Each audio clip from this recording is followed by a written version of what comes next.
Hello and welcome, this is Tonelli. In today's video I'm going to show you how I like to mix open strings with chords. As you know, this series is called Inside the Song, and as always we'll look at an idea or a technique. Today is all about open strings, and we look at a real-world demonstration and application of it in a song. Today's song is called Written in the Sand, and it's from the album Powerword Fantastic. And I think it's a good example of how to do it. I like to use open strings with pretty much anything. As you remember, just a few videos ago, there was one about open strings and arpeggios, and that was a bit harder probably for some of you. You had to practice a little bit to get that down, but today is going to be extremely simple. And I'm planning on making more videos about open strings because I find them to be extremely useful and very conducive to being creative. Before we go any further, let's listen to Written in the Sand, just to give you an idea of the sound of these chords with open strings.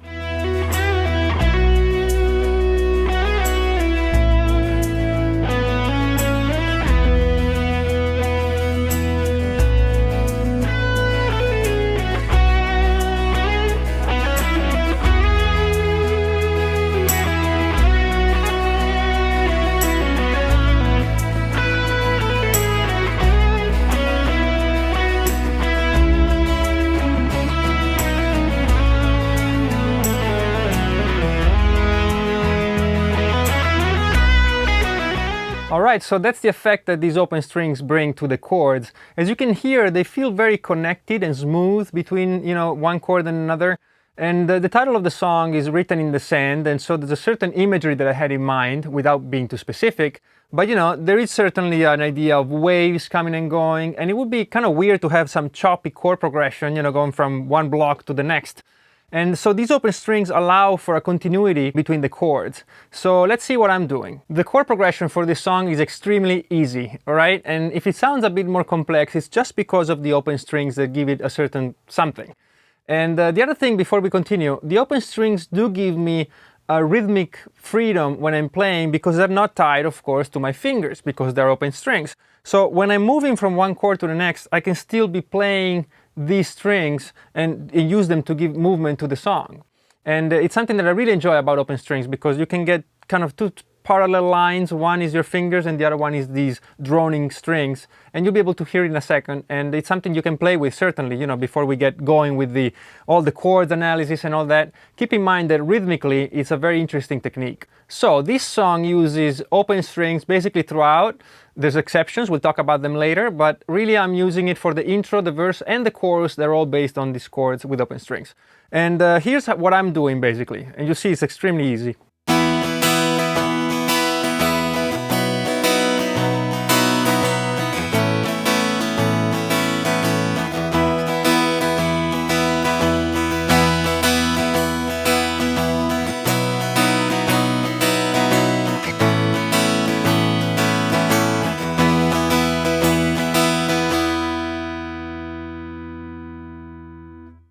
So this is the verse, and as you can see, it's three chords.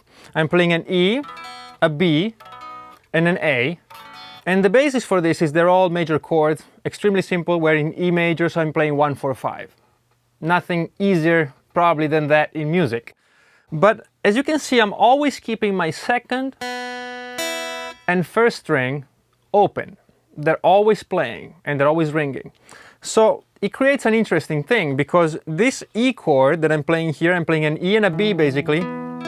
So it's an E fifth chord. And the B and E are the same notes that I'm playing with my fingers. So this is basically an E5 chord.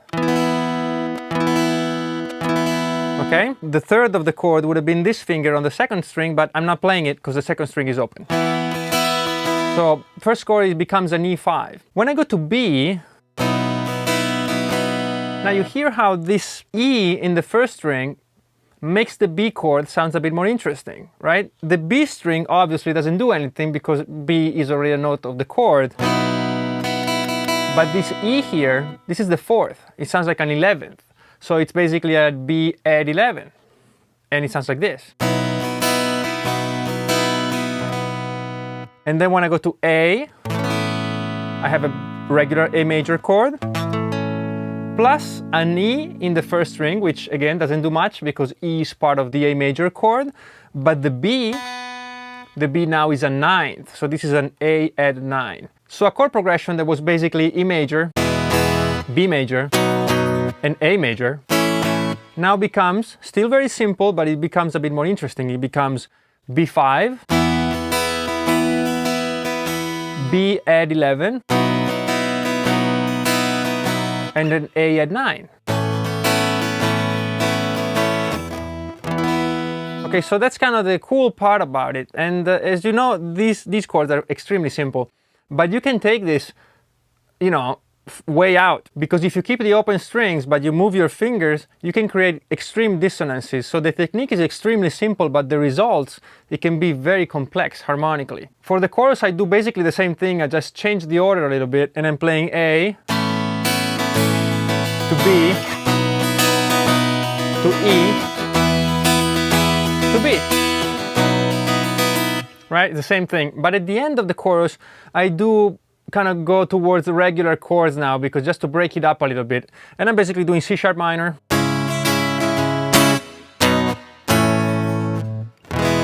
C sharp minor, B, A, and E. Again, same 3 chords basically. One thing you have to be mindful of with this technique, I think, is that there is a risk of overdoing it.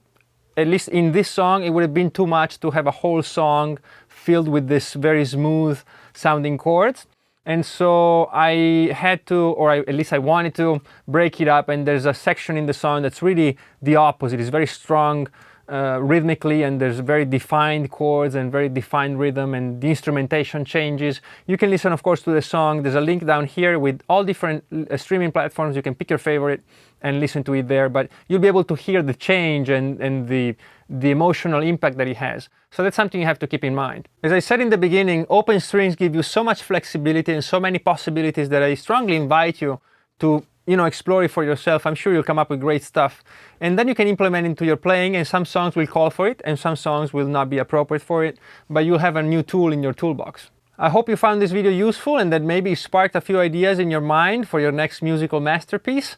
And if you did enjoy it, please subscribe, like, comment, you know, all that good stuff that will help these videos reach more people, because that's kind of the point why I'm doing this.